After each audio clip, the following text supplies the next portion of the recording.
South Carolina voters on Nikki Haley versus Donald Trump. What's we good, are King? in Charleston County, South Carolina, in the town of Mount Pleasant. And I have a problem with my earphones. Sorry about that. I'm going to turn it off, and now we're good. And we've been watching the coverage, CNN's coverage of the New Hampshire primary. 15 loyal Republicans here in Charleston County. Yeah. South Carolina, incredibly important primary next month. Nikki Haley says she will be in it. She'll continue running for president. But will she? That's a big question right now. For context, I want to explain to our viewers that 9 of you plan to vote for Donald Trump in the South Carolina primary. 2 of you plan to vote for Nikki Haley. 2 of you are undecided or staying neutral. So with that context, I'm going to ask you, do you think this was a good night for Donald Trump, this margin that he won by? Yes or no, everybody? Yes. Does anybody, these are our 2 people right here who are voting for Nikki Haley. Do you think it was a good night for Donald Trump? It was a good night for him. Do you think it was a good night for Donald Trump? Okay, so my question is, should Nikki Haley stay in the race? She says she's going to. You are a Nikki Haley supporter. Well, she said she's going to stay in the race, and we'll see what she does. I think at the proper time, she'll make that decision. But right now, she's not at that position, at that decision yet. How do you feel? I think she should stay in the race. I think she has come from behind in other races, and I think she has 4 weeks, I believe it is, to make some changes in her campaign. And I think she needs to really drive her message home to the South Carolina voters. You are undecided. Yeah, famously, the people of South Carolina are unfamiliar with Nikki Haley. You know. That's why they can't make up their minds about Nikki Haley. It's like, what do you mean, dude? What the fuck are you talking about? What's good, King? Okay. Good. The good at. Are you still undecided after seeing the results from tonight? Yes, I am. And I'm basically waiting to hear about policy, specifically what they will do for some of the concerns that are in the black community, like education and crime. Do you think Nikki Haley should stay in the race? I think she should stay in the race because I haven't heard from her about what she thinks right now and some of her policies and what she might do. Larry Kabrowski here is a county councilman, former chairman of the Republican Party in this county, so you're staying neutral right now. My question for you is, do you think Nikki Haley should stay in the race? I think it would be a very tough road for her. I think you look at our state, our governor, or both our senators, or 5 of our 6 congressmen all came out, for Trump. And if you looked at the results in New Hampshire tonight, as I was watching, 75% of the Republicans voted for Trump. I think this would be a very tough state for her. Maurice Washington used to be the chairman of the Republican Party here. You're supporting and going to vote for Donald Trump. Correct. Do you want to see Nikki Haley stay in the race? I think she needs to take a long, hard look at the demographics, the voter demographics. If she couldn't win in New Hampshire, which favored her as a candidate for the presidency, I don't see a pathway forward in a state like South Carolina and other states ahead or after the South Carolina primary. You're a Trump supporter. What do you think? Do you want to see Nikki Haley stay in the race? I agree with. Do you think she'll stay in the race too? Do I think she probably will hang in there? I don't think it's a wise decision. Why? Well, like you said, most of the majority of the people have spoken in the party, and you've seen where Vivek, Tim Scott, and Ramaswamy, everybody is bringing the party together. I think now is the time for unity, and I think this kind of like splits the party and takes away where we can unite. And most of the party right now has. No, these are not. A black Republican from New Hampshire? Are you kidding me? There are no black Republicans in New Hampshire. There are no black people in New Hampshire. These are South Carolina voters. What do you mean? South Carolina is very black, as opposed to other parts of the country. Much of the South is where a lot of the black people live.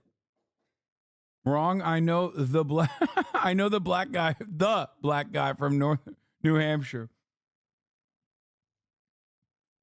Oh my God, Ludwig's stepdad. Oh my God, Ludwig's stepdad is the one black dude from New Hampshire. Oh my God. You're right. That's crazy.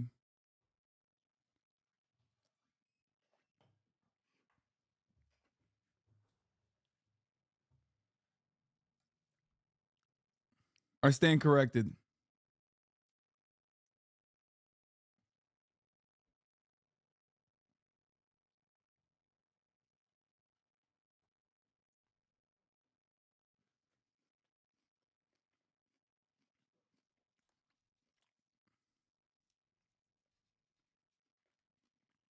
Anyway,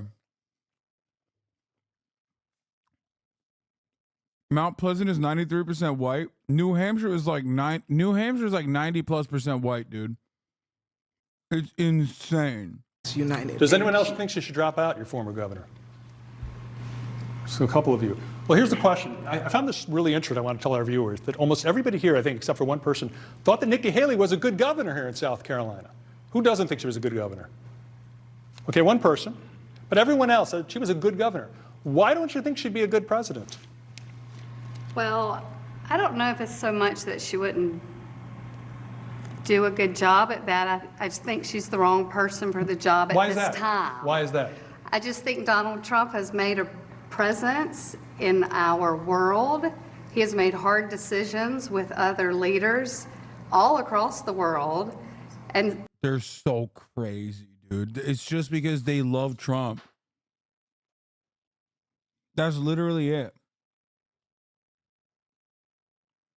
Bro.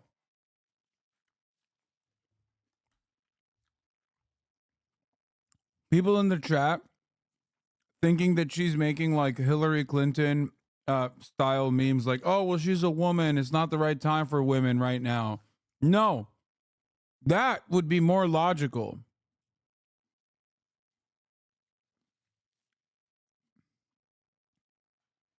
Hasan, I'm active duty military and went to a store on base today and they're giving away Jank's book to everyone who came in, bro. He's winning.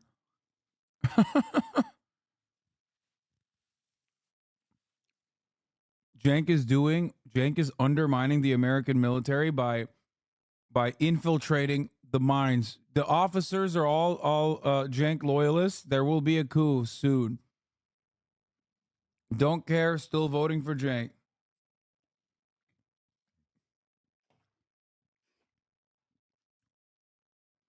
he's proven that already. I mean, he was the only one who has kept us out of wars, kept us out of conflict. Well, he's not the only one ever, but you're saying during his, because we've had presidents since George Washington. Yeah. Well, true. Okay, true. I think we all know that. Yeah. I was never a history teacher, but I know that. So Okay. he's just the man for the job. He's proven himself. And What do you think? Well, I think it's undeniable that Nikki Haley had a good track record as governor, but President Trump had a good track record as president. And he did a lot of good as president, and I think he can continue to do that. One of the things I want to ask you, Nikki Haley, when she spoke, we were all watching her speech and Donald Trump's speech together. She said, quote, "The first party that retires this 80-year-old candidate will be the party that wins this election." What did you think of that statement? Well, I thought it was a bit of poor judgment for one thing, because that is an age group that vote. They have the highest turnout of any age group routinely. So I think disparaging that age group, and it was not a smart thing to do. What do you think about it? They're coping. They're doing optics arguments. Guys, this small business fascist that narrowly avoided dying to COVID is over here saying Nikki Haley is doing bigotry in the form of ageism. Okay?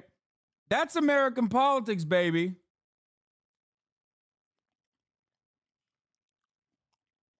Everybody's a liberal.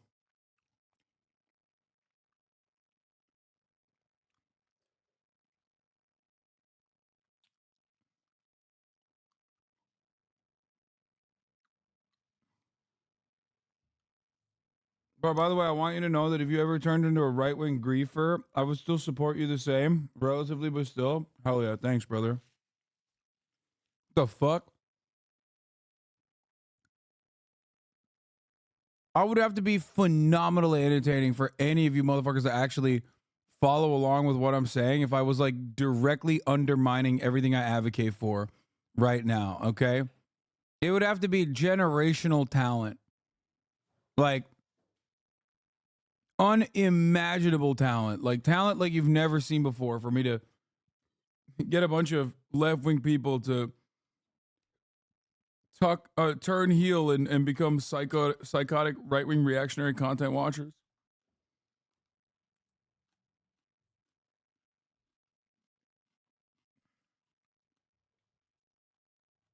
You know?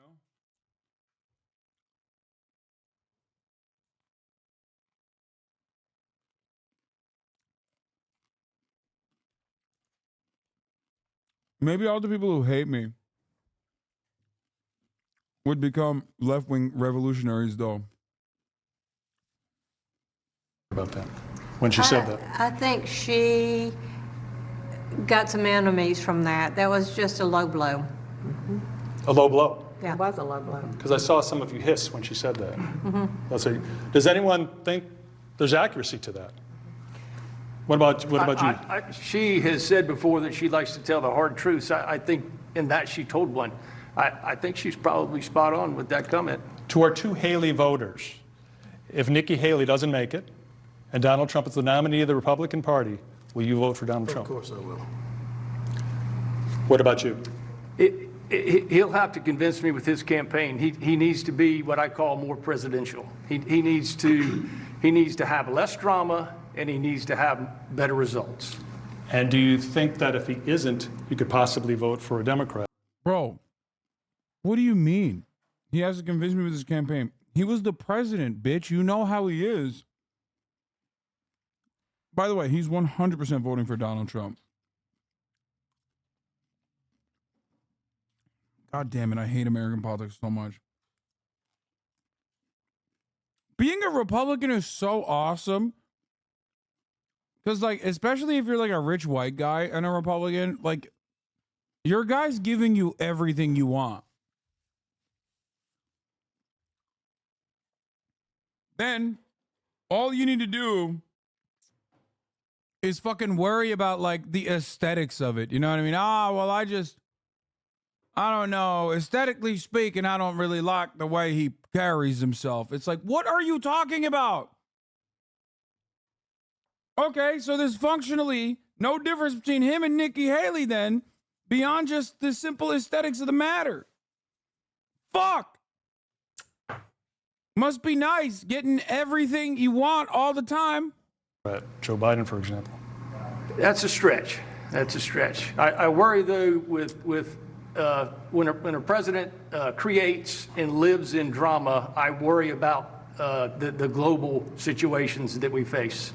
And I think we only need one dictator to be offended by something our president, whoever it may be, says, and we could end up in a very serious situation. So it concerns me that we have so much chaos. And I think Donald Trump, he loves chaos because that's when he does best. So one more question about this. I want to make sure I know what you're saying. But if Donald Trump, in your estimation, keeps continuing chaos, and you don't like Joe Biden, who might you vote for? I might write in somebody. Who would that person be? Yourself? You. Me. I'm not running for president. The one thing I want to tell all of you is thank you for watching this with us. It's nice meeting all of you, and I hope all of you with different opinions stay friends after this. Are you going to? Sure. Okay, good. The South Carolina primary. Right in jank. I know we haven't talked about it a lot, but there was actually a Democratic primary in New Hampshire yesterday. It wasn't sanctioned by the National Democratic Party, and President Joe Biden wasn't actually on the ballot, but he easily won it as a write-in candidate over other challengers. Biden's campaign is already turning its attention to the general election, and Nancy Cortez is at the White House and has more on that. Nancy, good morning. Good morning, Nate. Yeah, they are looking past the primaries. Mr. Biden's allies say that Donald Trump is knocking out some of his top GOP rivals more quickly than they expected, which means they need to speed up some of their general election plans. That means some staffing moves at the top of the campaign and stepping up their attacks on Trump.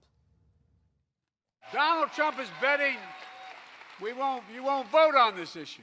In Northern Virginia, President Biden argued one man is responsible for the full or partial abortion bans that now exist in 21 states. It was Donald Trump and his Supreme Court who ripped away the rights and freedoms of women in America. And it'll be Joe Biden and Kamala Harris and all of you who are going to restore those rights for the women of America. Even as he spoke, his campaign was keeping an eye on events unfolding in New Hampshire. Biden campaign officials saying Donald Trump has all but locked up the GOP nomination and labeling Trump's victory speech bitter and confused sounding. They used COVID to cheat, and they did a lot of other things, too. Abortion rights will be a major theme for the Biden-Harris campaign. And here's one reason why. Exit polls from New Hampshire last night found that 2/3 of Republican primary voters oppose a national ban on abortion that's been proposed by some congressional Republicans. Extremists are trying to pass a national abortion ban to outlaw abortion in every state. But what they need to know is that we will not allow it. And yet another issue is likely to dog President Biden throughout the campaign season.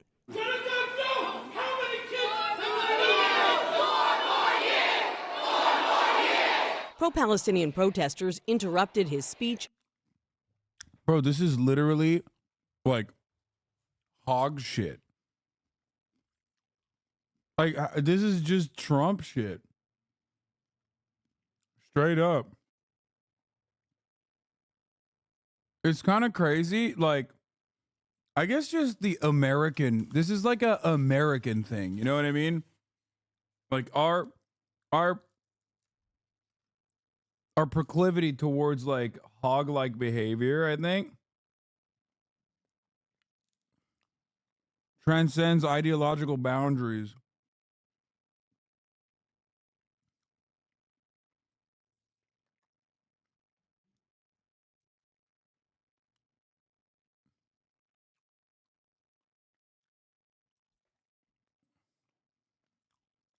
Over and over last night and had to be escorted out. We got a couple more of these, I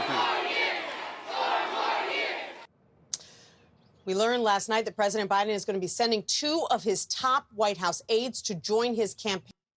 No, it's moving to the right. It was unacceptable under Barack Obama and Bush. No, that's not true.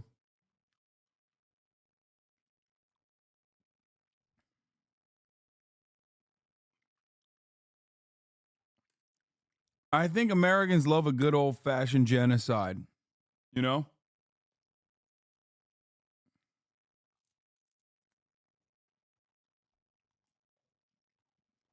They love it. Campaign sooner than expected to the relief of Biden allies who had been urging such a move for some time. The Biden campaign is also signaling that the GOP presidential primary race is over by selling these new T-shirts with the slogan, quote, "Together we will defeat Trump again." Gail. Damn, bro. All right, Nancy, Those we are shall ugly see. as Thank you. hell. When I first came into office, we made some. Anyway, listen. Papa's speaking, okay? Everybody calm down. Headlines Big Papa by is saying speaking. that our endorsements would be earned, not freely given.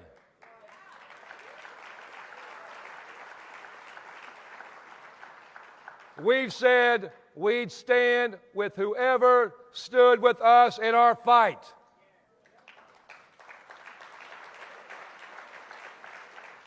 Not because somebody was nice to us and we want to be nice to them, but because we need to know who's going to put up and who's going to shut up. And going even further, we need to know who's going to stand up with us.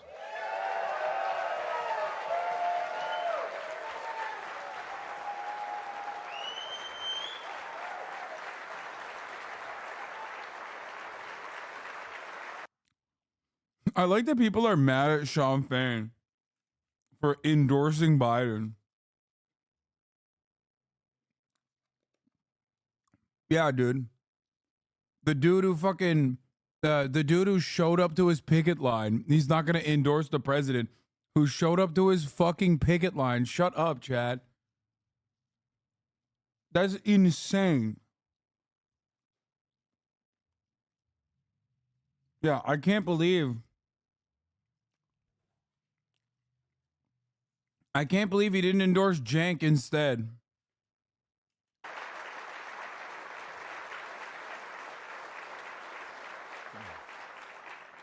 And this choice is clear.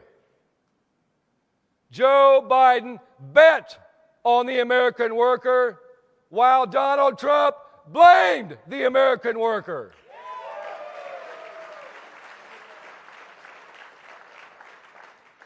We need to know who's going to sit in the most powerful seat in the world and help us win as a united working class. So if our endorsements must be earned, Joe Biden has earned it.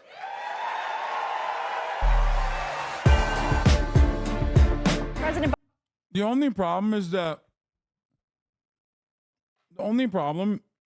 that like the timing of it is shitty, because it's just like the UAW literally pushed for a ceasefire.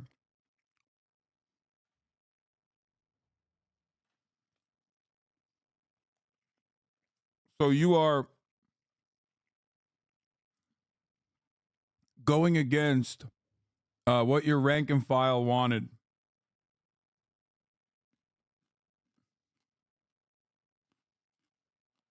You think Trump will hold a grudge against him for this? Yeah, no shit.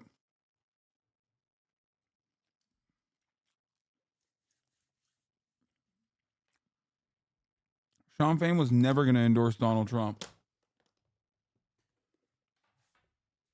Y'all are crazy if you think that.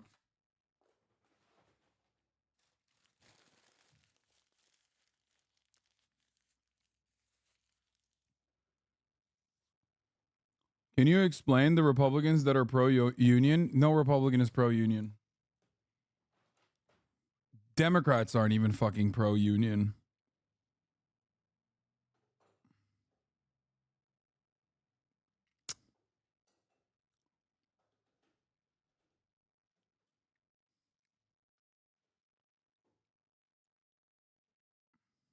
Biden hitting the picket lines today in Michigan with thousands of United Auto Workers asking for better pay and benefits. Very unusual for a president to go to the picket line. The historic nature of this is lost on no one. You deserve the significant raise you need.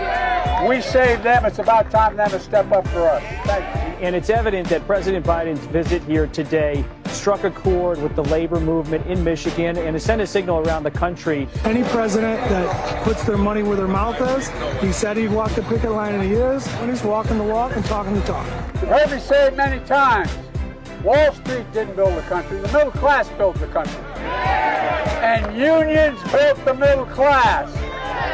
You previously said this isn't about any president, current or former. You seem to want to keep politics out of it. The UAW has yet to endorse President Biden's reelection. So why host President Biden at the picket line today? We put an invitation out there for people to join us, and the White House responded right away. It was great to see that, and we've never seen it before in the history of this nation. For a sitting president, for the first time in our history, to visit a picket line, I think that goes a long way in showing where he stands with working class people. Thank you, Mr. President, for coming.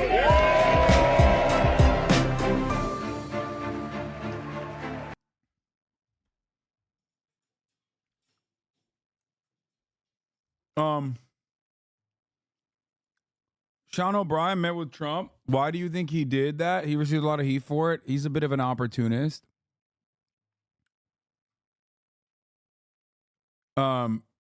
He's like he's a bit of a populist and a bit of an opportunist for sure. Whereas Sean Fain is not like that at all. What is this? Edgar Guillermantum has joined the movement. Don't care, still voting Jake. Yep. TYT Groper should be the new breed of base lib that 2024 brings us. Okay, his entire fucking replies is just this chat. The don't care, still voting for Jank 2024 momentum is just you guys, dude.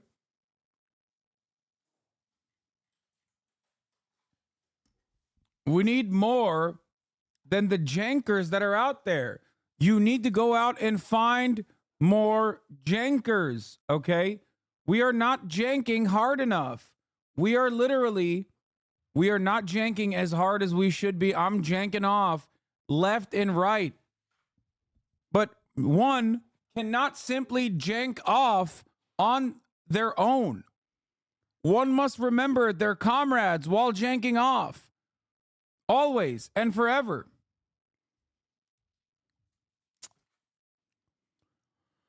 Oh. Gotta jank people from across the border? Yes. Yes. Canada. Yes. Mexico.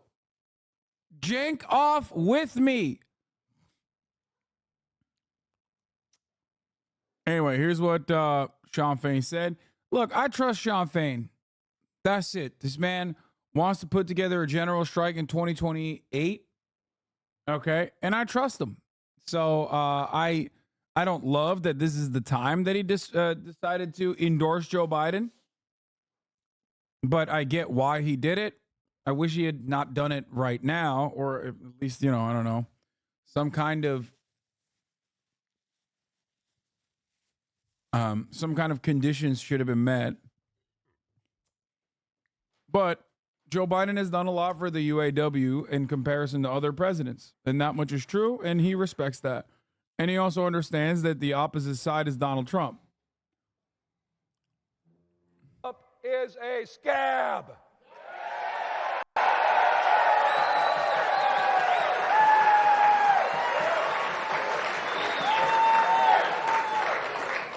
Donald Trump is a billionaire, and that's who he represents.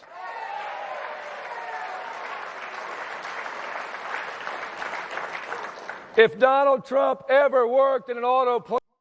Can you tell us two things he's done, effective things, not standing in front of union members? What, for Joe Biden? The IRA, pretty solid infrastructure bill. I know that it was like neutered, but pretty solid infrastructure bill that has brought in more.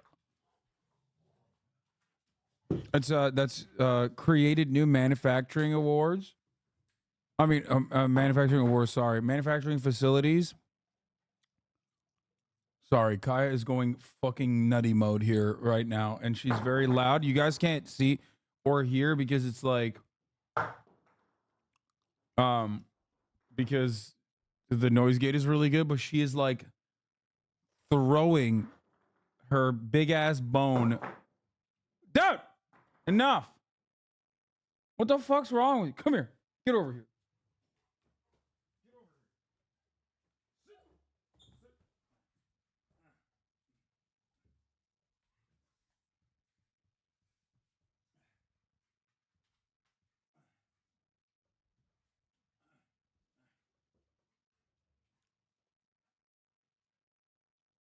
I'm petting her.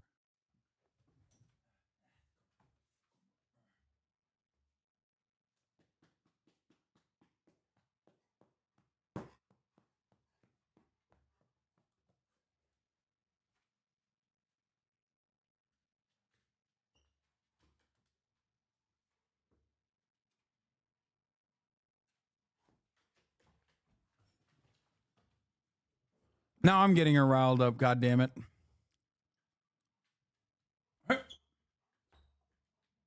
Drop it. It's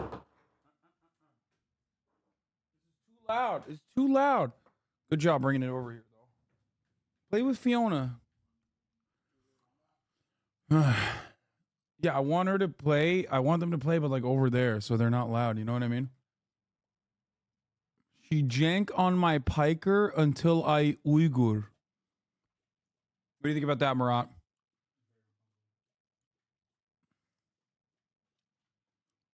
It was very uncomfortable.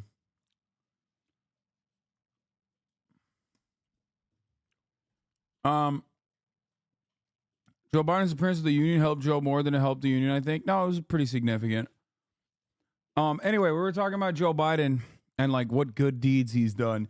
IRA is good. Funding bills for the IRS is good. Infrastructure spending is good. Opening up manufacturing facilities is good. Obviously, 4 million jobs is not something to just cast aside. Post-COVID boost, certainly. But still, those are good things, okay? The agencies being populated by actual people who are doing their fucking jobs is good. Joe Biden is also, since like FDR, spent the most amount of money on railroads in this country. Like passenger rail too, not just infrastructure. Yes, you have Lena Khan, you have the NLRB. These are all good things. The federal agencies are actually working. Okay, CHIPS Act, sure. Like, there's a lot of stuff that he's done. Capping overdraft fees is marginal, but whatever. I'm talking about like the actual serious stuff. So, the rail strike deal was fucked up. No, I've corrected the record on that before. The issue is, the Afghan pullout was good.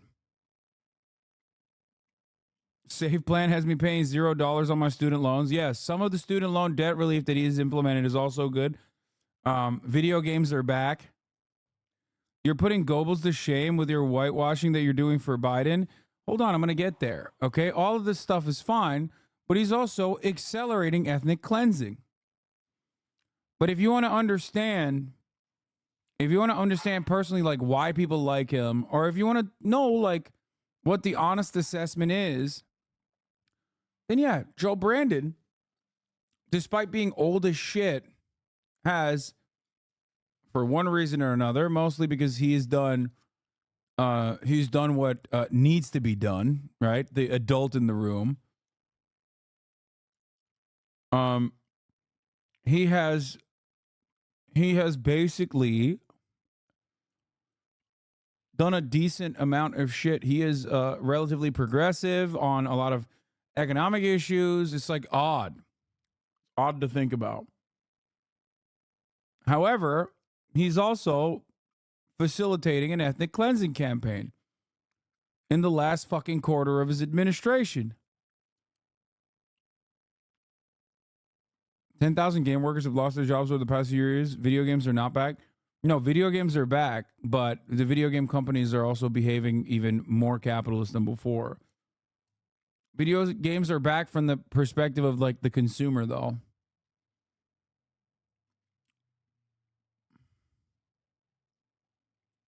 So does this mean that it's bullshit that Republicans are blocking everything Biden wants to do? No, Republicans, of course, are blocking everything Biden wants to do. And in spite of that, through spending packages, Brandon has been able to enact a decent amount of his agenda, even though they also personally kneecapped their own momentum with the rotating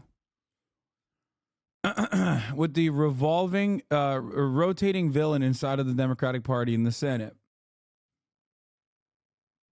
However, like I said, currently, the way he's behaving on capping overdraft fees isn't marginal. That's like a seismic change to the banking profit industry.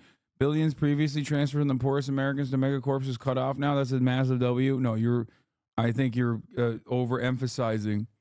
Like, it's a good thing. Capping overdraft fees is a good thing. I've talked about overdraft fees being bullshit. But it's like, capping overdraft fees is exactly the type of thing that like one politician who is overzealous will get involved with and will actively push for it. It's like Ralph Nader with like seatbelts or something. You know what I mean? It's like, it's good. And it will, of course, it's legislation. Like, no matter what you do, it will absolutely greatly impact people. That's kind of the whole point of fucking politics. You know what I mean? Does that make sense? Marginal changes like that do have seismic shifts in the way that people live. Obviously, the real seismic shift would be the complete abolition of overdraft fees, which should be illegal, but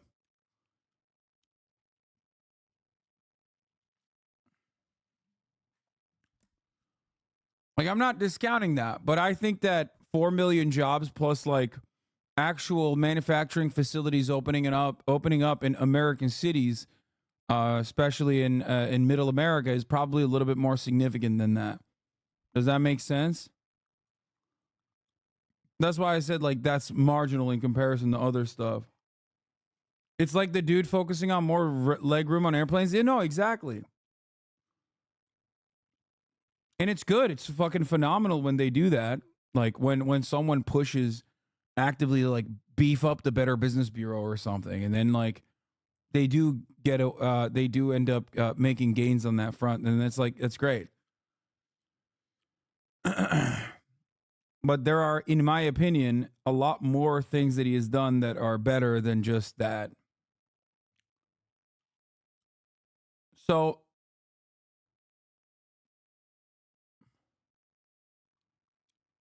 antitrust lawsuit Google is going through, Amazon as well. So, you know, there's definitely like Biden is minus Israel. Biden is minus Yemen, which is a continuation of Israel. Biden is more progressive than Barack Obama and Donald Trump on almost everything. That's because it's a necessity, in my opinion, to make these policy changes at this point. It's like pushing for infrastructure spending, because if you don't do that, motherfuckers are dying. You know what I mean? Bridges are like falling apart. Does that make sense? Like Biden's progress has come out of necessity at this point because he's always the center of the party. Feel me?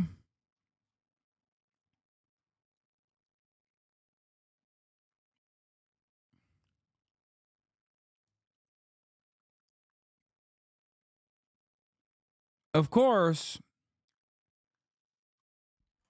Brandon himself is a mummified version of what he once was. So him being the champion of this like almost Bernie Sanders style economic focus has been kind of odd. Policies are good, people like it, but people don't like who's pushing for it. And that's why you see the Democratic Party kind of thrive in some ways. That's why I brought up the whole point about, people like the Democratic regime. They don't like the guy leading it. That's why there's an 18-point difference between Joe Biden or a generic Democrat.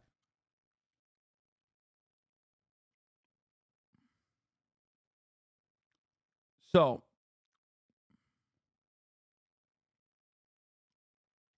he's just too fucking old, dog. That's it. I think so, yes.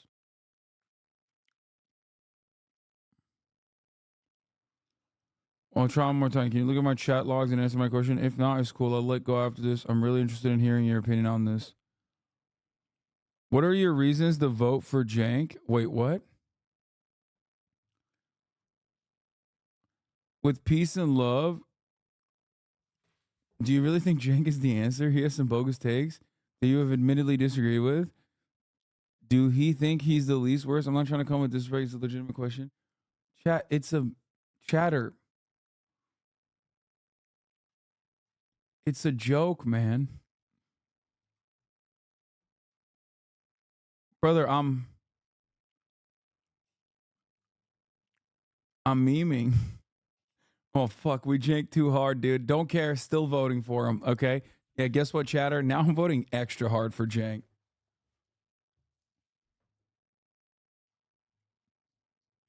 I'm janking off, dude. Fuck it.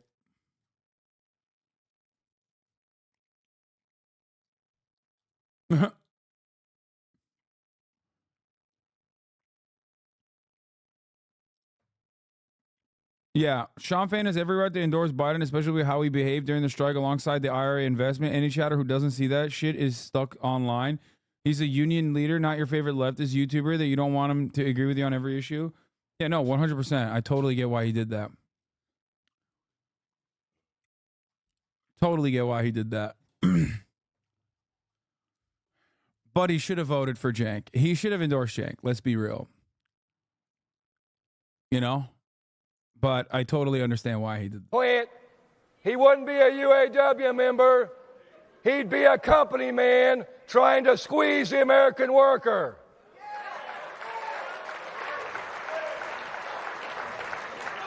If anything, I'd be real mad right now because, like, the margin of victory for Sean Fain in the first ever election did come from, and many of you might not know this, the grad students that are also a part of the UAW.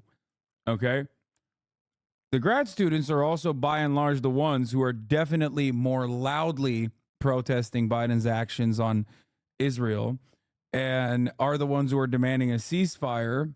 So the college-educated grad student coalition that elected this man, he has betrayed, technically, within the rank and file. Not that it matters all too much because this is still a democratic process. And overall, I trust him. I trust Sean Fain. That's it.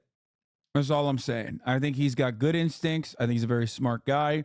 And I totally understand that despite the fact that they called for a ceasefire as a union already, as Central Committee also correctly pointed out, that he went and endorsed Biden right after.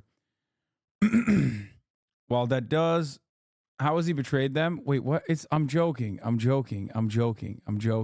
I say he's betrayed the constituency that carried him over the finish line by endorsing Biden instead of demanding a ceasefire and then endorsing him after the ceasefire conditions are met. He also betrayed Cenk by not endorsing Cenk in general.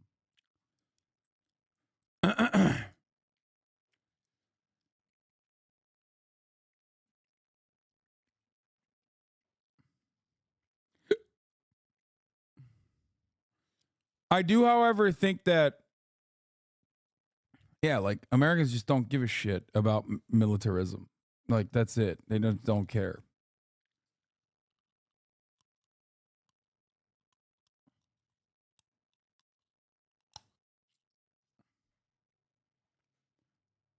I do like Sean Fain a lot. I would say I like him more than O'Brien. And I like O'Brien a decent amount too. But I really like Sean Fain. I think he is the perfect, in many ways, perfect union leader. He's very smart. He's very pragmatic. He's very charismatic. And also, I think he's not afraid to push a broader agenda and get a room. Dude, I'd fucking clap his cheeks. You don't understand. He's sexy as hell, bro. Look at him. Look at how hot he is. He's hot as hell. But is he natty? I do think he mews a little bit. I don't know if that breaks it down a little bit for you. It's just creatine. Just creatine. He definitely is mewing, though. Creatine is also causing a little bit of hair loss, but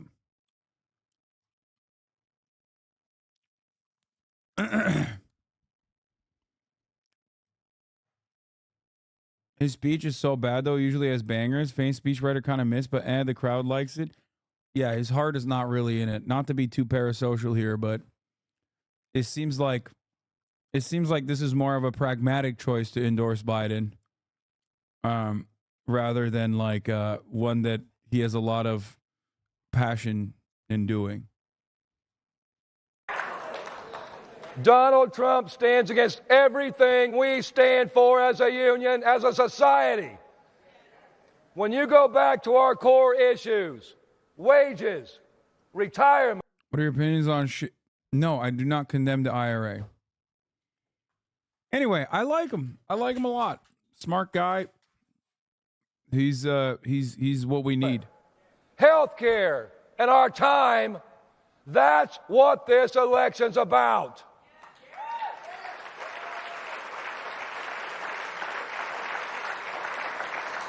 This election's about who will stand up with us and who will stand in our way.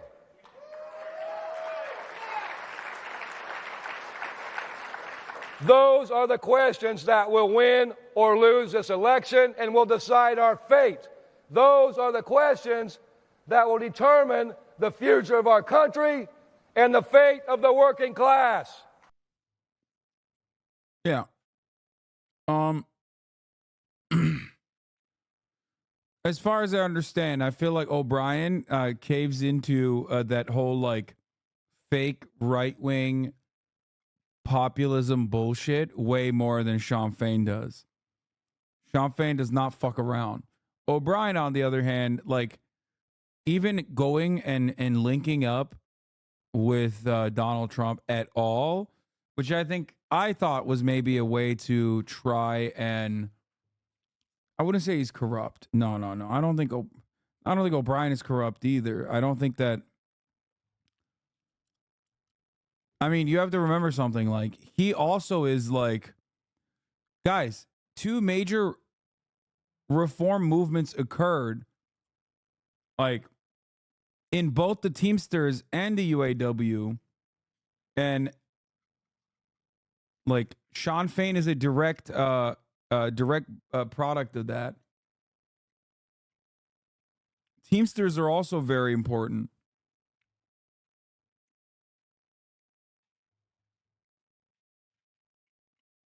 But anyway, here, Sean O'Brien went and discussed issues with Donald Trump. And I think this, in and of itself, is like bullshit because you're just giving Trump the hype. You're literally giving Trump, like, you're caving to Trump's absolute bullshit. Yeah, the difference is Sean Fain is a member of the reform movement, UAWD. O'Brien just supported the Teamsters TDU and is anti-corruption. Both are very good, but one is slightly more militant.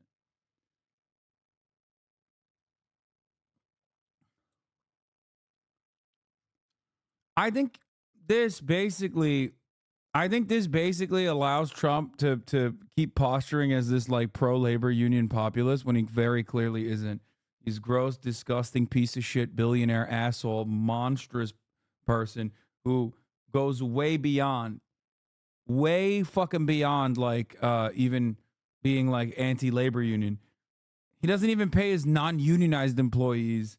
Like he doesn't pay anybody. Well, I guess that's why he's anti-union. Let's be real. It's just, he's awful.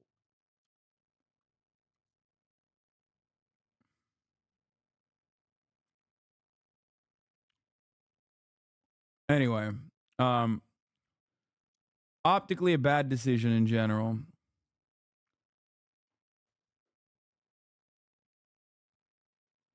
All right, let's get to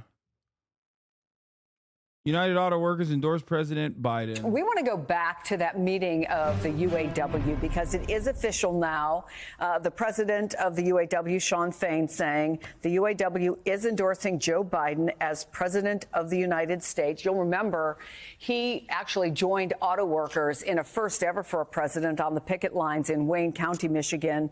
Brandon is so pro-union, he stopped the rail strike. Guys, Joe Brandon's administration stopped the rail strike, which I mentioned, but the Joe Brandon administration also went back to the rail companies and made the rail companies concede to the demands that the rail workers had made. They just did it quietly after they engaged in the strike breaking, and that's why you didn't even hear about it, despite the fact that I talk about it all the time. So the trade unions, as far as I understand, some of the demands, the trade unions, the railroad trade unions seemingly were happy with the decision at the time.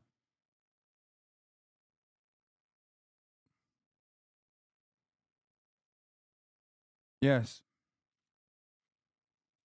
Yeah. You know who else also was presented You know who else was also presented as like one of the major players in that deal? Pete motherfucking Buttigieg, okay? I've heard about this, but there's definitely should have been a lot more news reporting on it. Yeah, I mean, it's just like, it's one of those things where I don't know why they're making these decisions. I don't know why they don't fucking advocate for these like for the things that they've done. If you ask the average American, they don't fucking even care about like the IRA and all of the things that the IRA brought. You know who's promoting? You know who's promoting Biden's infrastructure bills? Motherfucking Republicans who voted against it. They go back home and they act like they brought money back to their hometowns, okay? It's very stupid. It's very frustrating. And I don't like it. I don't like what the fuck they're doing. I think they're bad and wrong and old and very frustrating. Okay? Very, very frustrating. Dude, fuck your benefits of fuck genocide, Joe. I hope Trump gets elected and destroys America, KKK. So a lot of Westerners get better benefits. It's actually fine to support a genocide. First of all, I don't think it's fine to support a genocide at all. I'm simply telling you what's what. If you think that the average American gives a shit about genocide, let me tell you, they don't care. And as a matter of fact, when they do care, they usually want to do it more. Okay? In the United States of America, most people don't care about genocide or want to do it harder. Okay? Especially as it pertains to Israel-Palestine. So that's something you need to remember. Secondly, this guy's probably LARPing as a Maoist. He's doing Maoist standard English here. And secondly, you know who will do the genocide extra hard? Donald Trump. So that part is also, you know, completely ridiculous. I'm not going to sit here and be like, you have to vote for Joe Biden. He's going to change your lives. He's going to do incredible things. But I will always be truthful with you that, yes, in spite of the... So I won't care about Western lives either? Wait, what? I don't know what you're saying. You should care about the top of the hour ad break, okay? Because you're probably a fucking Iowa Maoist. And I am definitely serving ads to Iowa at the top of the hour. So you better fucking get your goddamn Amazon Prime ready, okay? And subscribe here at the top of the hour because you're about to see a 3-minute ad break. That's number one. Trump isn't going to lead to the collapse of the first world. Yeah, I know. These guys are engaging in pure fantasy. So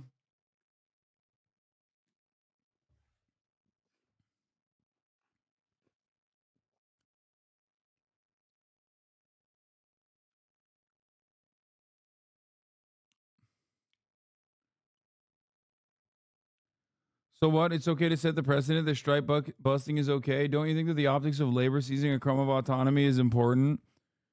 Empowering labor, for me, that's not acceptable. Brother, what are you talking about?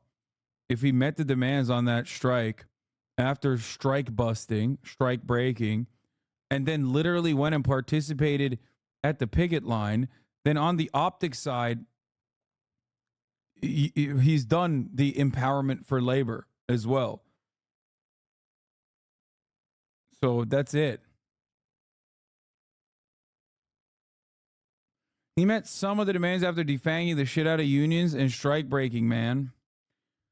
There has not been as aggressive or as militant of an NLRB before Joe Brandon in recent history. Okay? It's so fucking stupid.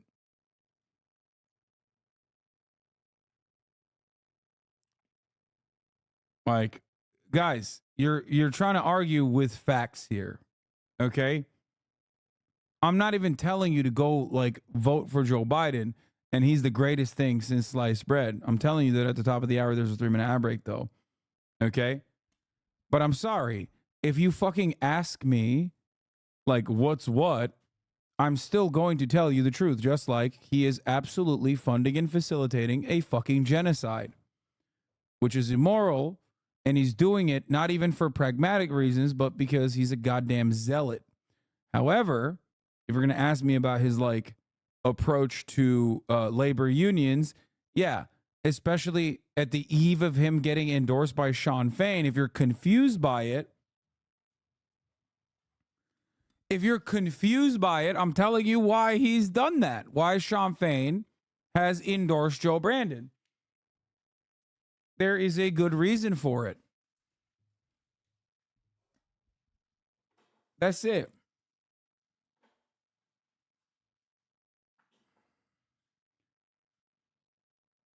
It's really simple. Lamont, I'm from the third world, pal. Okay. I don't know what you are telling me. Like, if you ask me a direct question, okay, and if you think that Trump is going to implement permanent first world genocide, you're wrong, okay? It's not going to happen. If anything, it'll accelerate towards fascism a little bit faster, but that's pretty much it. It's happening no matter what.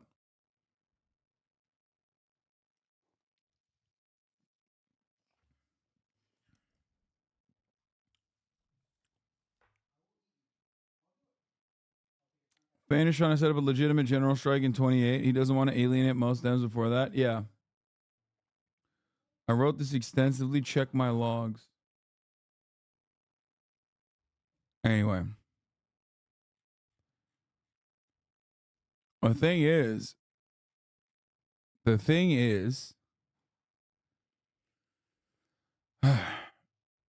it doesn't really matter that much. That's just the reality.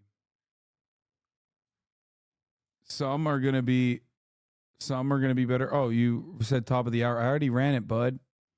I already ran it, King.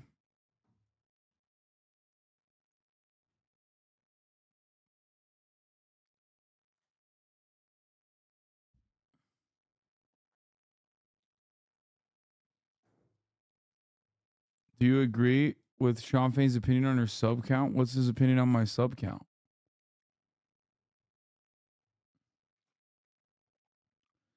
When we go full fast, do you think they will keep weed legal? I don't know.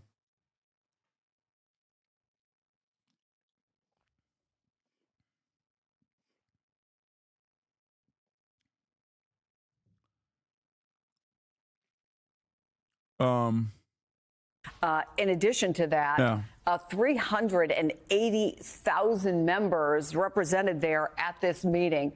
Powerful voting bloc in some key states, Michigan, Wisconsin, battleground states, but also people who can man phones and go door to door.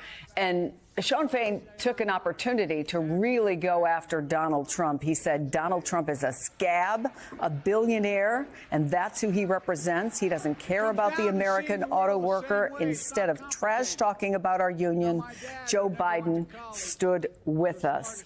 He said our endorsement must be earned. And then just a couple of minutes ago, he gave the official UAW endorsement to Joe Biden. One more note, the folks there were shouting, Joe, Joe, Joe. This is very early. UAW usually waits a while, many months from now, before they would normally endorse. But as we've been saying, this is going to be a very, very long campaign.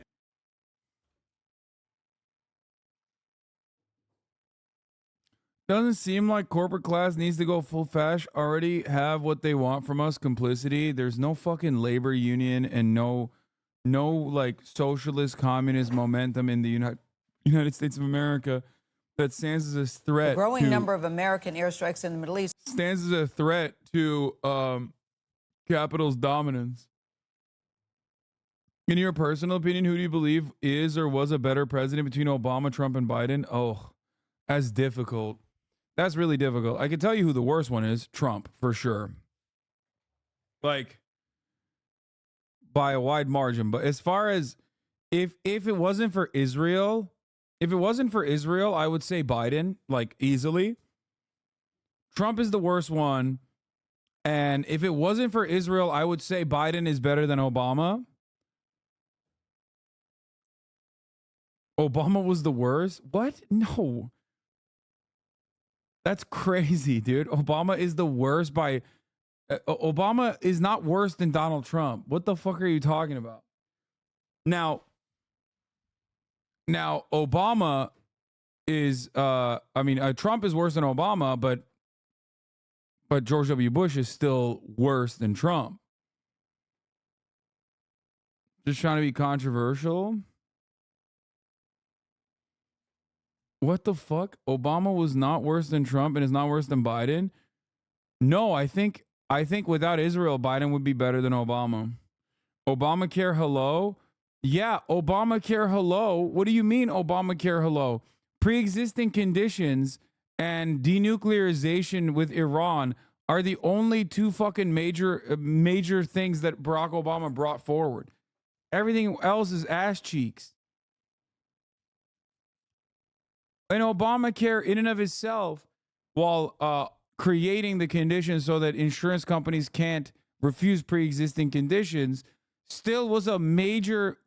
It was a neoliberal American Enterprise Institute created market solution against socialized medicine.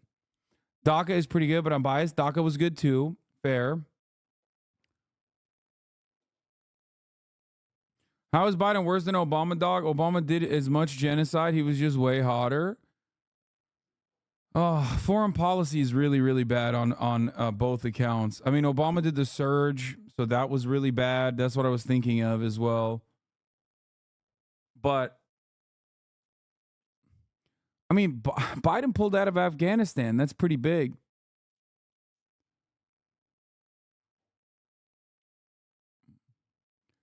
Obama's foreign policy, as far as like Cuba normalization, starting the process for normalization with Cuba, and the Iran denuclearization agreement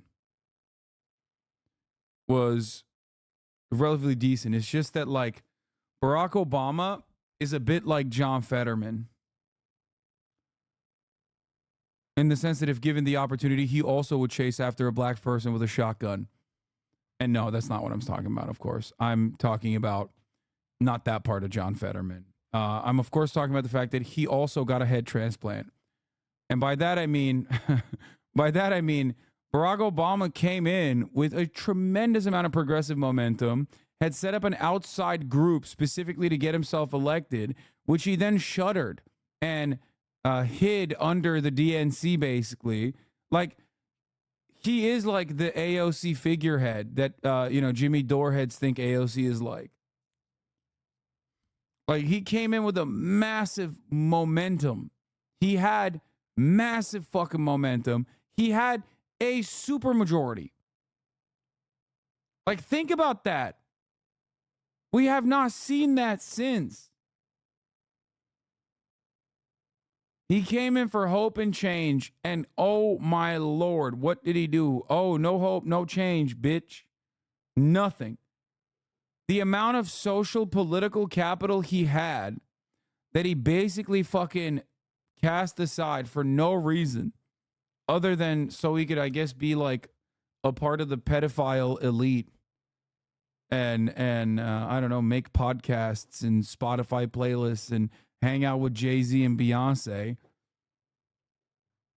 and tell David Axel Dick that he can't come to his fucking birthday party. Sorry, COVID restrictions.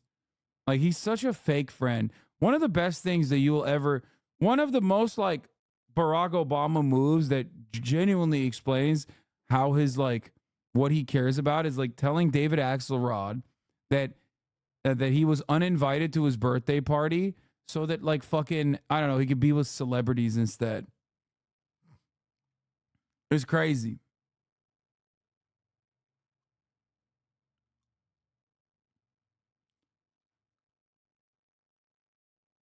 He's such a fake friend. Remember what he did to Reverend Wright? Remember what he did to like Palestinians?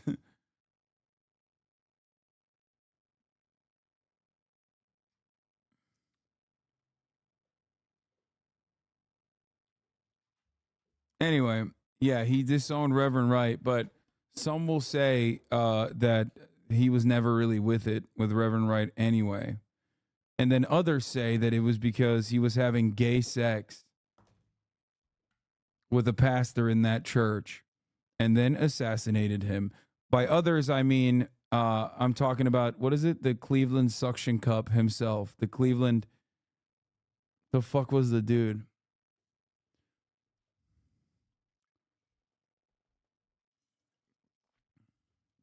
The Dyson of Duluth.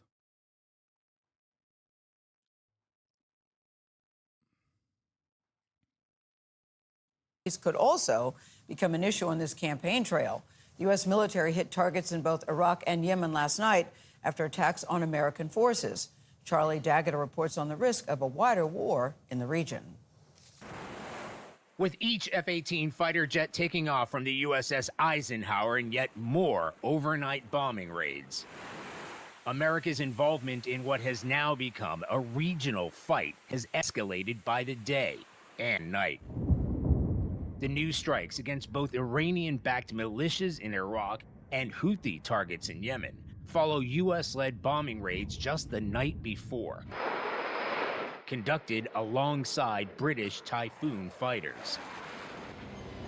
Defense officials say the strikes were retaliation for more than 150 attacks directed at U.S. forces throughout the region since the war in Gaza began, endangering the roughly 900 elite U.S. troops in Syria who we have visited in recent years and witnessed fighting alongside local Kurdish forces battling ISIS, to American troops on bases across Iraq, where the military maintains a force strength of around 2,500 soldiers.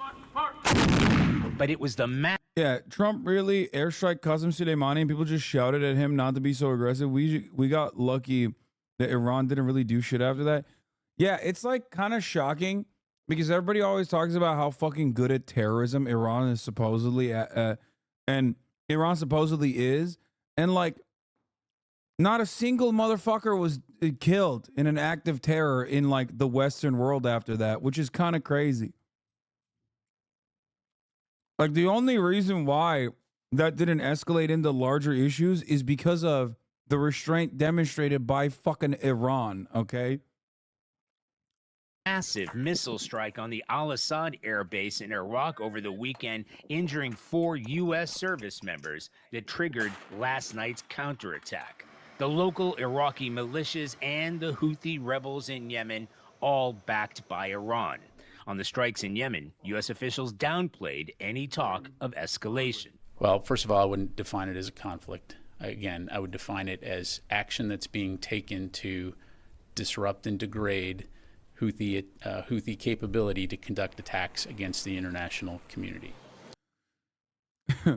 Dude, considering that I saw Alden Markey tweet this earlier today, but like considering that these are like naval radar positions that they're shooting, and that the Houthis are the de facto, the Ansar Allah is the de facto government of Yemen. It's kind of like America is slamming at like the actual official like naval sanctioned radar positions of another country. Like it's like if someone else, that's how unimaginable it is.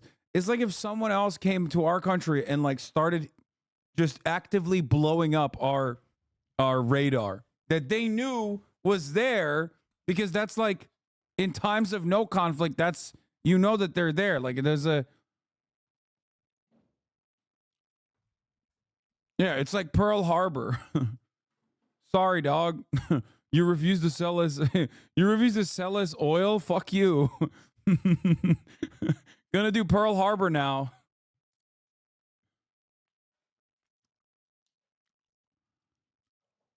Imagine if Cuba just started blowing up positions in the Gulf because of the blockade. No, like, it just doesn't make sense that, first of all, we've done this to Venezuela, by the way. What? Come on, guys, chill. Mischievous training and gaining muscle for the girls, and y'all talking about politics? Yeah. What the fuck, guys? Chill.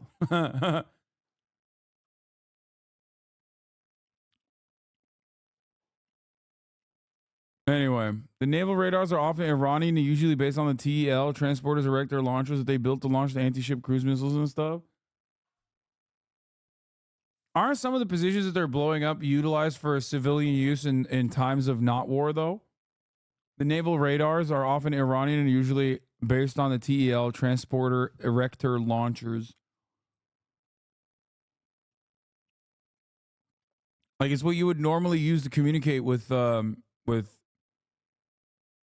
like back and forth communicate with ships in normal times, no?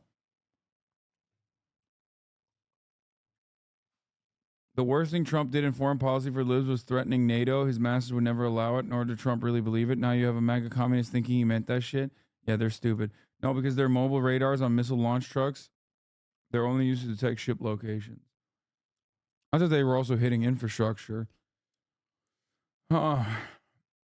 Regardless, we're still bombing Yemen soil, which is unacceptable in general, but and escalating.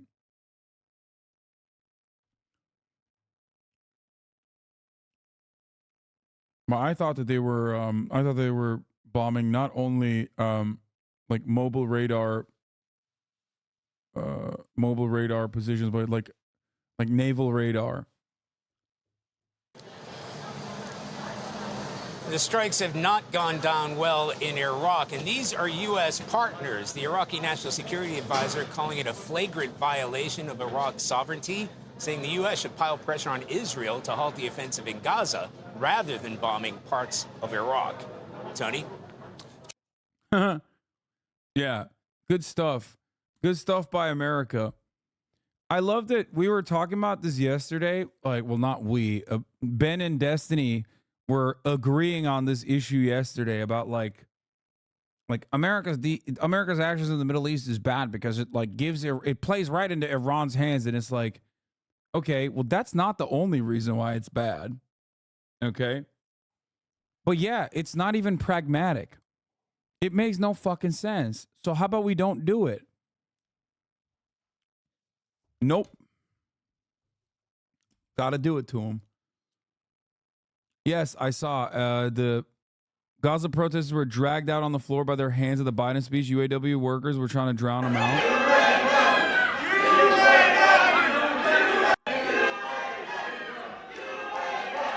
Yeah, we don't give a fuck, dog. The Gaza protesters are UAW workers. I just interviewed 3 of them. Yeah, that makes sense.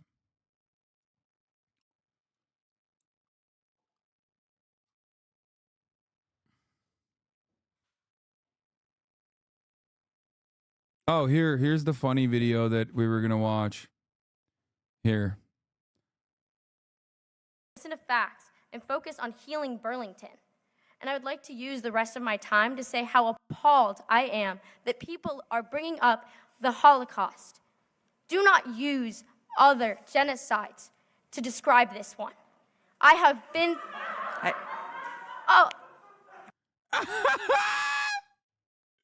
It's funny. Yeah. She's like, oh no. We're not gonna tolerate that. This one that I personally do not see. It is a horrible, horrible, horrible situation, and I cry for my Palestinian sisters and brothers. But I want to say I have... Do you, though? We're not gonna tolerate that. This one that I personally do not see. It is a horrible, horrible, horrible situation, and I cry for my Palestinian sisters and brothers. But I want to say I have been to Poland. I have visited concentration camps. And do not say that is what litters Gaza and the West Bank. I have been in the West Bank, and I have seen the Arab villages there. Do not tell me what is there. I have seen it with my own eyes. Dude, why are you as a 13-year-old riding this fucking hard for Israel? It's just like straight up indoctrination. I just feel bad. It's like a funny video because everyone is like dunking on it, whatever. And she very clearly gets like super sad. I have been... Like, come on. Is a first-year college student. Oh my God. Wait, she's 18?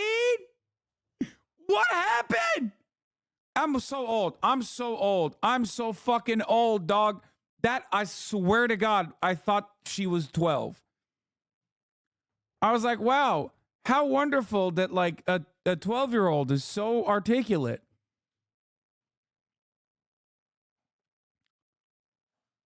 Like, I literally thought this was a baby. I thought this was like barely a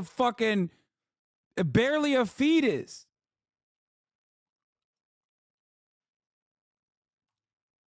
She looks 12. You are okay. Yeah, what the fuck?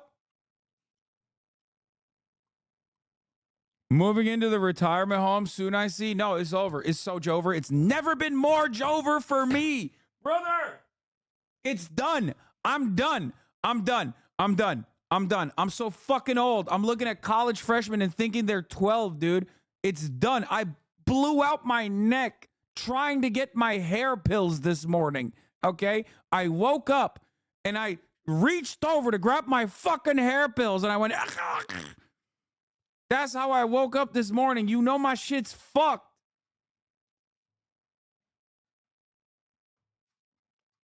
It's a sad sentence, but it's my reality, okay? Oh, is that a sad sentence? It's my motherfucking reality, dog.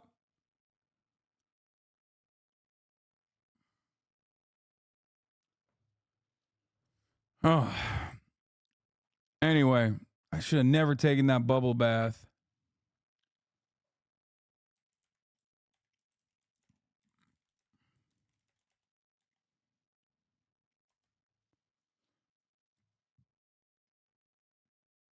Hair has been looking great lately, though, if it makes you feel better.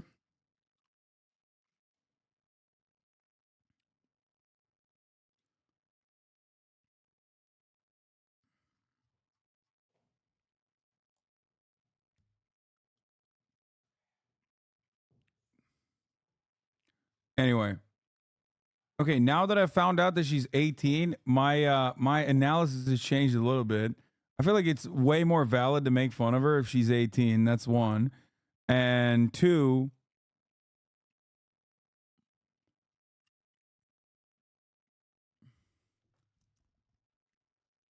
I don't know what happened. I don't know why she just like comes across like why is she behaving like a toddler?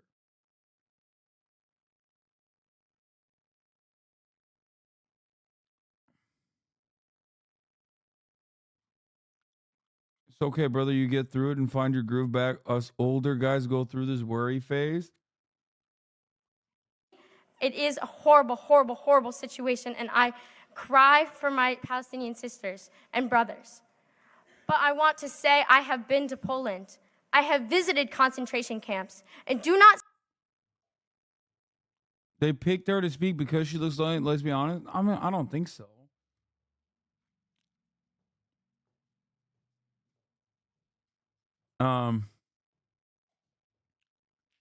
These are the health tests you should start Well, getting how to at love 50. your age even though it's just a number, right? In a 4-part series, News 6 explores everything from retirement to relationships as you approach your 50s.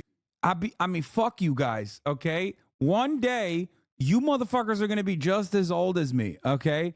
And guess what? I'll be dead by then, so I don't have to deal with this nonsense. This nonsense that you guys are sending me, okay?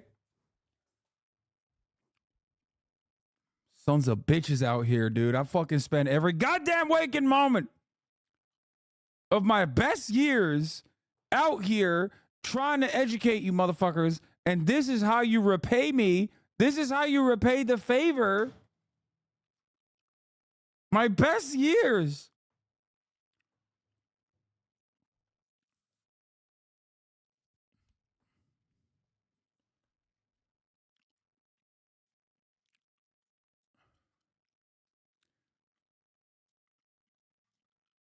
Wait, is Hasan actually near 50, or are we joking? Brother, if I look like this when I was nearing 50, scientists would be flying from all around the world to capture the essence of my youth.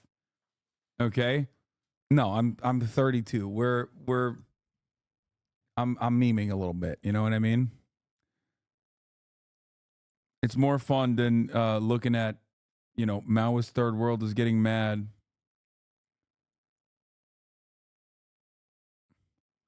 This Maoist third world has said, I'm from the third world, but he's still watching a fucking ad. How is that possible? What part of the third world is still in the ad markets getting served?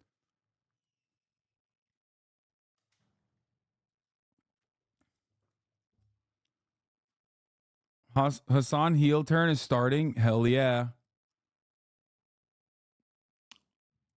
If I were to make a right-wing grift, I think it would be more about, this is Burlington, Vermont. I was in the audience for this. What this clip doesn't show, and what parents also conveniently didn't have her mention, is that the person who made the Holocaust comparison is the child of Holocaust survivors. Jesus Christ. The meeting was about whether or not we should include an anti-apartheid measure on the Mars City ballot, even for more context. Helen Scott, and number 3, Naomi Burrell. You are Jordan? That's yes? me, Jordan Weiner. Weiner, thank you. Good evening.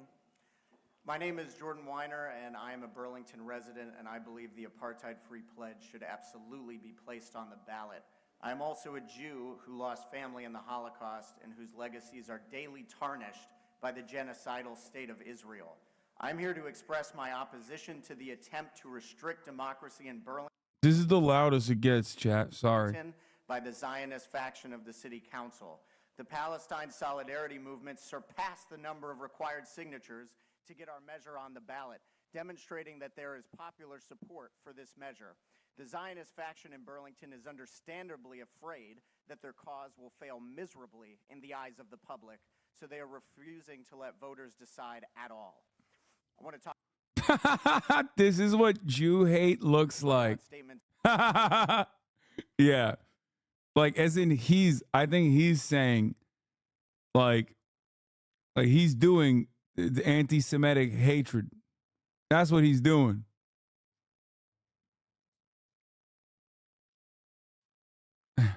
Made against putting the He is so confident. He's like, I really popped off with this. Pledge on the ballot.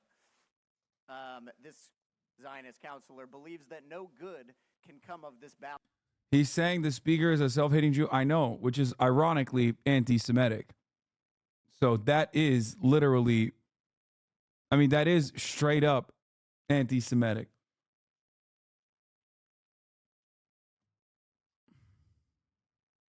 Ballot measure, and it won't contribute to solving Israel's war on Palestinians. Yet somehow doing nothing will. For over 75 years, Israel has put Palestinians in concentration camps, arrested them, held them. She's literally 18. I thought she was straight up 12. That is mind-boggling. The other girl. Anyway. Literally every opposition against Israel is always called anti-Semitic. Yeah. And then there are like actual anti-Semites who love Israel, and you know, like people who love Israel will defend those anti-Semites, and it's like, what are you doing? Whatever. It is what it is. All right. What is this? In American occupied Korea, we are forced to work 21.5 hours a day. What the fuck is this?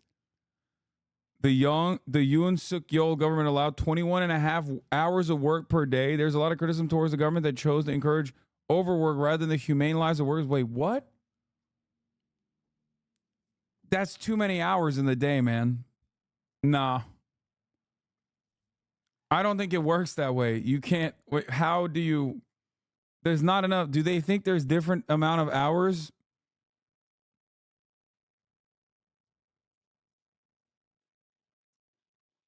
Do they think that there's more hours in the day in Korea? What's happening? It's got to be a mistranslation, right? Yeah.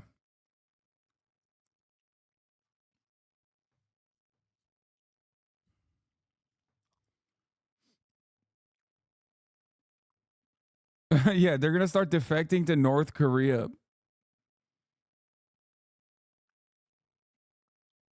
I saw the news when they were trying to increase the work week from 52 hours to 69 hours.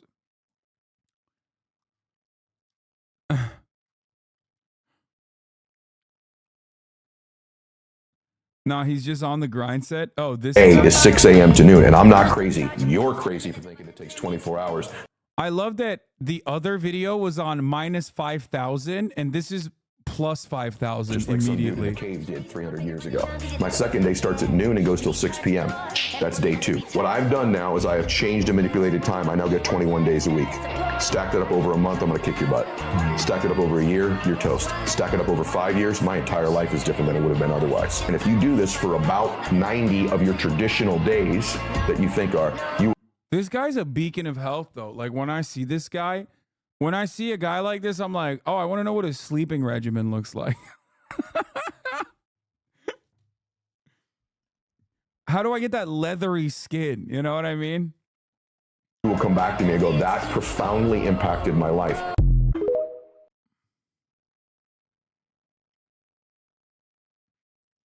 It wasn't mistranslated. Working 90 hours per week, South Korean labor sector emphasizes unrealistic examples. Despite this, labor sector in Korea has consistently opposed proposed changes. They claim the loopholes in the system could lead to working up to a maximum 90 hours per week and 21 and a half hours per day. Wait, what? Okay, 90 hours per week. What?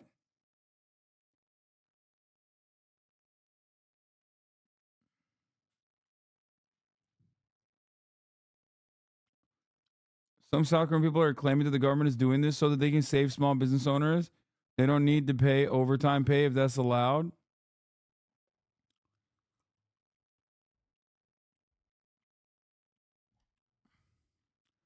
South Korea below the USA on how much they trust their government. China number 1, even with -4 from previous time surveyed. 90 hours a week is not unheard of. First of all, you're talking to someone who literally is doing Dance Monkey for 80 hours a week for the past 5 years now.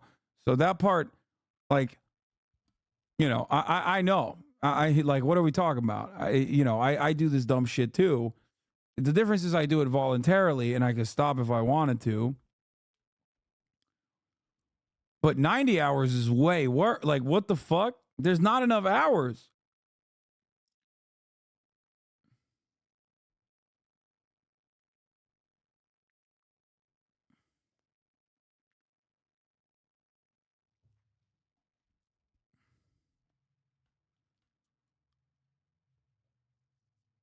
And you get great compensation, 2 cents an hour. Yes. Your subscription to me comes out to, like, if you're paying $5 every month, but no offense, yours isn't physical labor. Yeah, I don't think these guys are all doing physical labor either, for the record.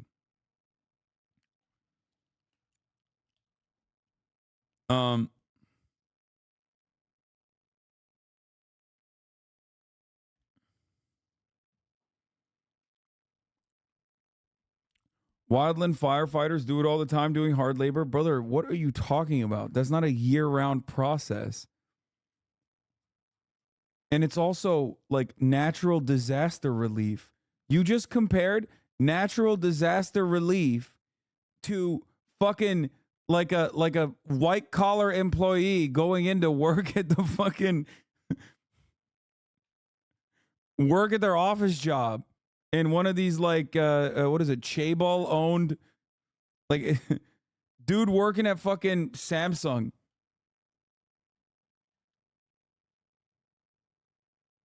Korea is the only country in the world who transformed to a first world country in 5 decades by working 90 plus hours a week.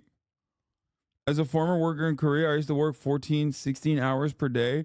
That was considered normal or average. The mentality is live to work in Korea. It's crazy.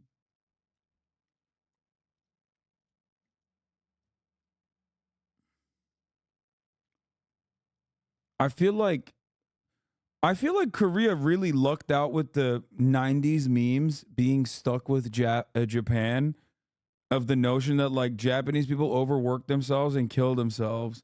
America too. Like, how the fuck does nobody talk about the fact that America and South Korea have way higher suicide rates than Japan? And also, on average, work longer hours than the Japanese workers do.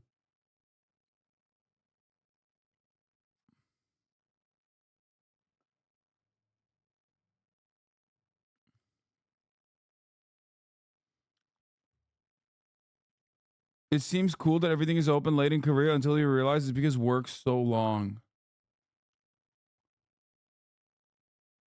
Parents literally give their kids plastic surgery, become more employable as presents for passing the most important tests. Yeah, that shit's crazy.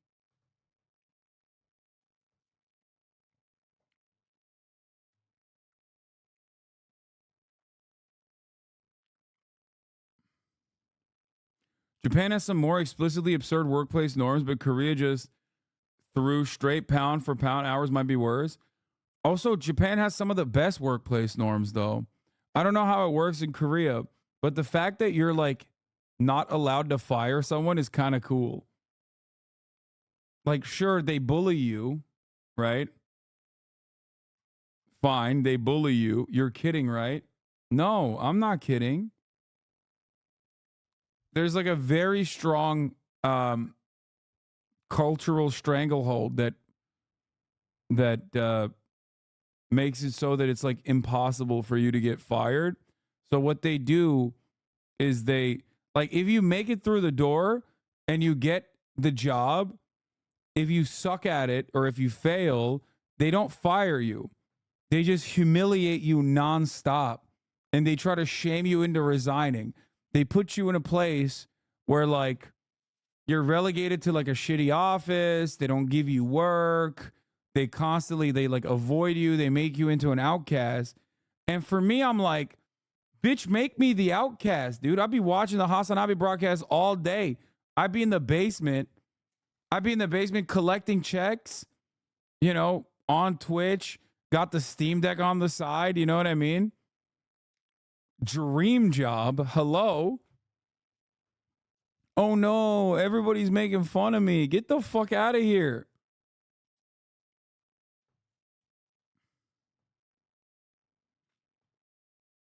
That kind of work is phased out as the prevalence of contract labor increases. Is actually a big political issue.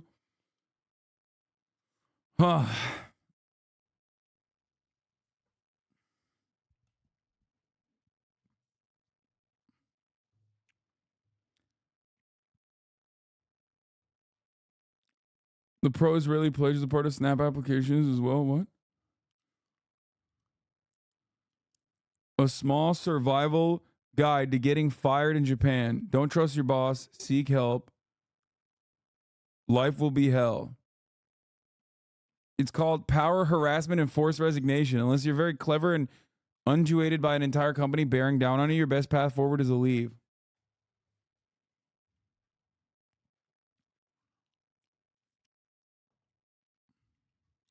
Act as your boss will stab you in the back at every opportunity. Yeah, I've watched a Korean documentary.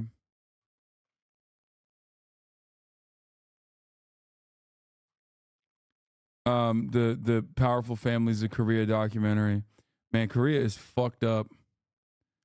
All right, here, let's watch the female Jujutsu Kaisen Warning fans. for what I'm about to show y'all. I am absolutely disgusted with the female JJK fandom as of now. First we had the shrines, then we had the girl with the Gojo figure with the blood, and now we got these. This is the Sukuna one. Now, why in the hell? I think I'm gonna be saying why in the hell a lot. We got Choso, and of course we're gonna have Gojo. Like, why? See, I don't even know what to say. Yo! I just want to really say, like, we got to get it together as female JJK fans, because I wouldn't even want to see this personally. Dude, they're expanding in the domain. When you think about it, menstruation is like domain expansion of a different variety. Personally, I would not want to see this. Let's please do better and make other things. So me being me, I'm going to dig and do a little research. So I asked, where are they from? And I got a reply. I'm not even sure. I seen them and they didn't have a link.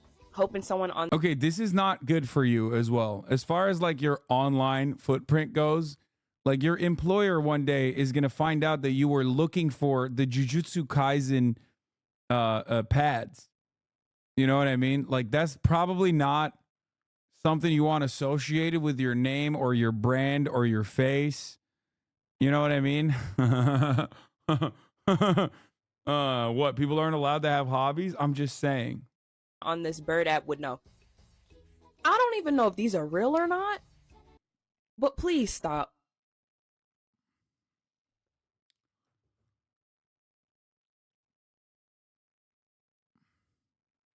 And then they tell us men are more horny than women.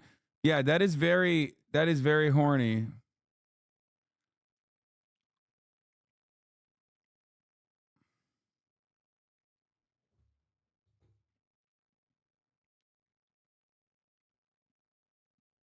That's crazy. I need an unhinged weeb girlfriend like this so bad. I don't think that that's a good thing. I think that's definitely like, I mean, this is like waifu pillow to the max, dude. I feel like that's not good. Oh, we are horny for fictional men, not you real men. Guys, this is weird. Me who purchased a 24 pack of Obama condoms. What the fuck is an Obama condom? 我现在有点怀疑你那个皮肤都是染色的。啊？你怀疑我是中国人吗？土房吗？不是，我真是外国人，我不是个染证的。你怎么说国语说的那么好？怀疑你是中国人。不。 The wokest Chinese guy in China being like, "Are you doing blackface? That's really fucked up." Only to find out that like she's an actual black woman. He was just trying to be woke, you know what I mean? He was like about the course correct, you know what I mean? 你那个皮肤都是染色的。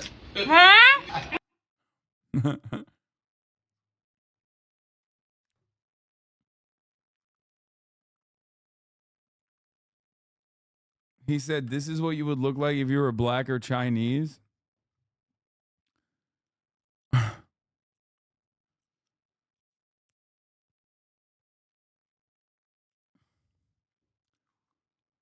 Dude, how all these people learning Chinese so good? I need to hook up. I mean, they live there.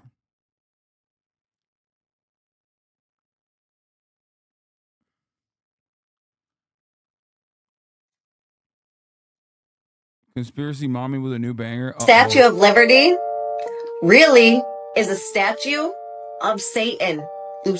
Let's go, dude. My fucking goat. My queen. Lucifer. This video is for educational purposes only. Nothing I say in this video is true. It's all fake. TikTok, leave my video alone. You guys, Lucifer is called the light bearer. In Latin, Lucifer means light bringing. The Statue of Liberty is holding what?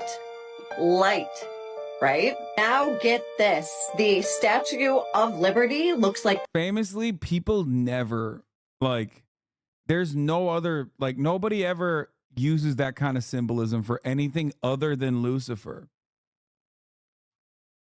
Yeah.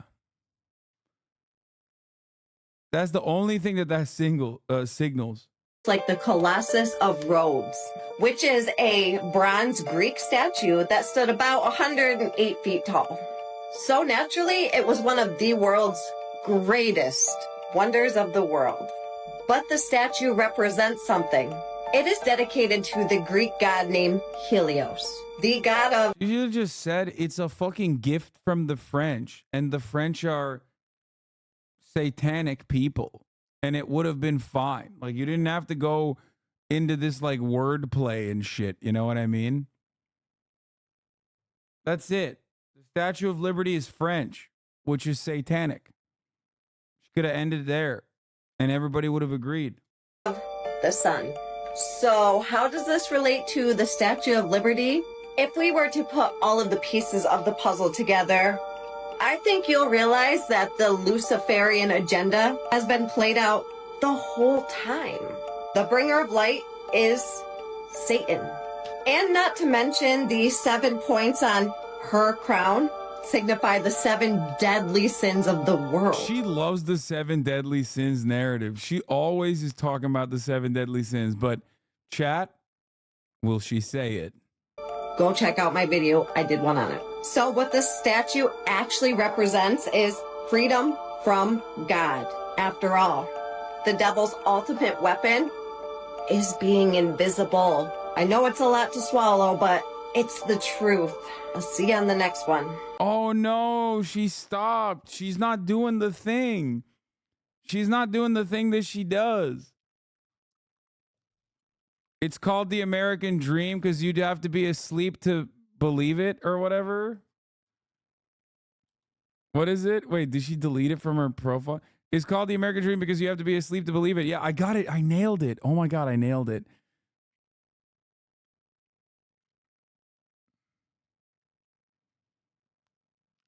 That's fucked up.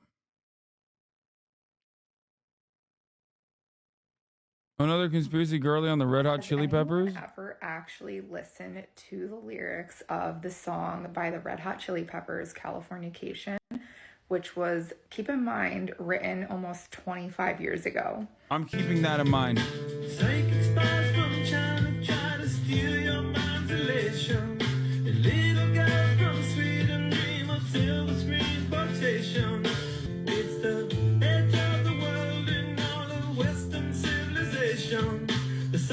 Like, wait. I love this because it's like, it's the edge of the world and all of Western civilization. How do we know that's real? Well, here's AI image. Here's an AI image of meteors falling on what looks like New York City. Bro, this is literally like being afraid of something that you imagined in your mind. Like, it's like what children do, okay? Or someone who hallucinates.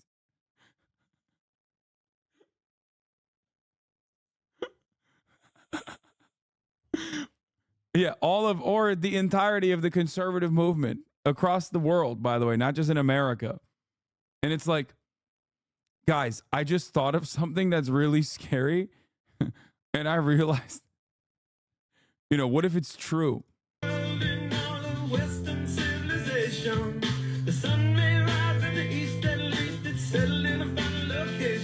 Wait, what? That part is just... Why did she post this? I don't get it. The firmament, waters above the firmament, floodgates. What is this? What the fuck is this? Is this hollow earth theory or something? What is that? No, it's not flat earth, chat. It's hollow earth. Get with the fucking program. I think it's hollow, right?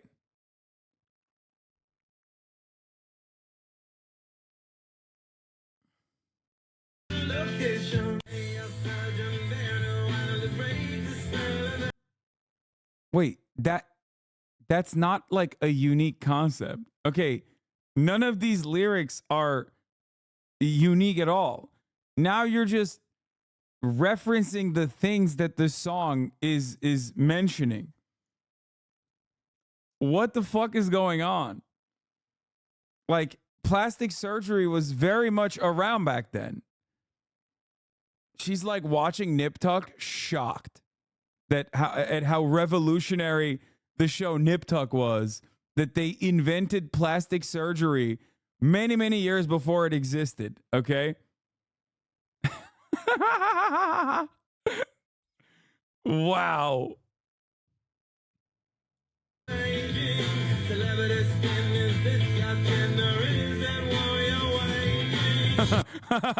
That's not real, dude. What the fuck? Oh, that's so sick.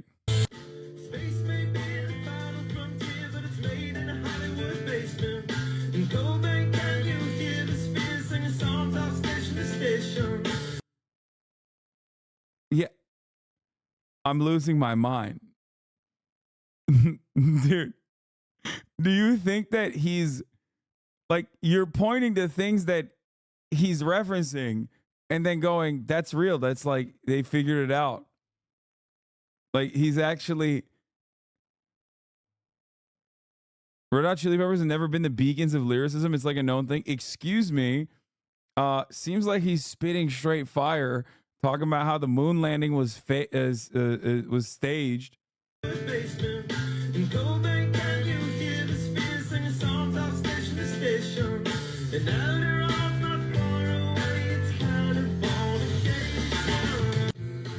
Finally, someone found the hidden messages in Red Hot Chili Pepper songs, which, of course, you can understand at face value. Now, let me tell you something, okay?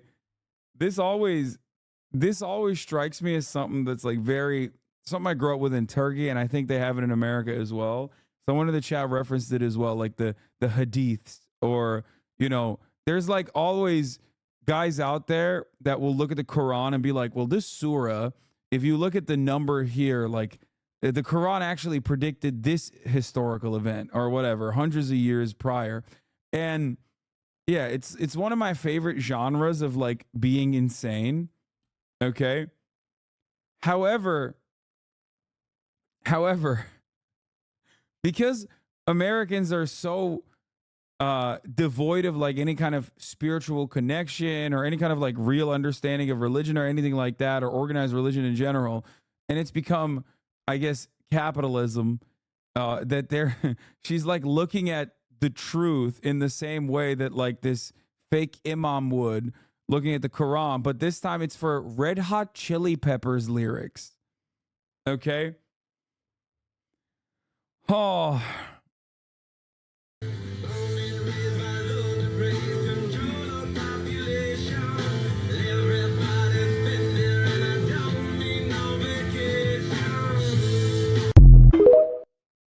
So, wait, hold on. What is the next line in that?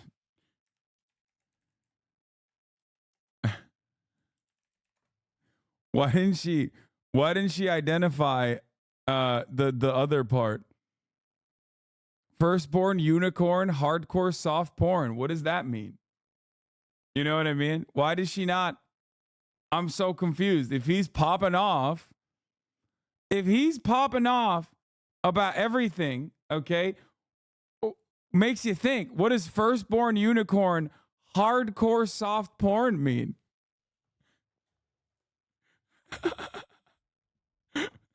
Damn, Anthony Kiedis predicted pornography, brother. That shit's crazy.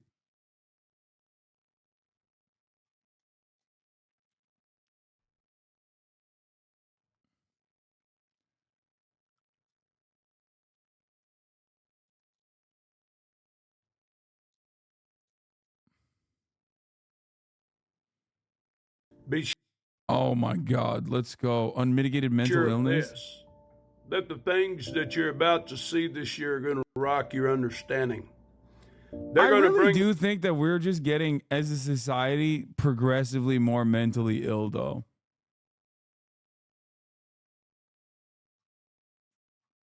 Like, I mean, I don't know. Maybe it's like social media and these guys are fascinating, so we pay attention to it. But like,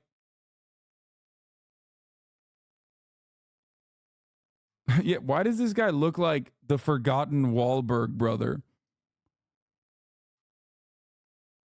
I feel like this is the Wahlberg brother that actually in an alternative universe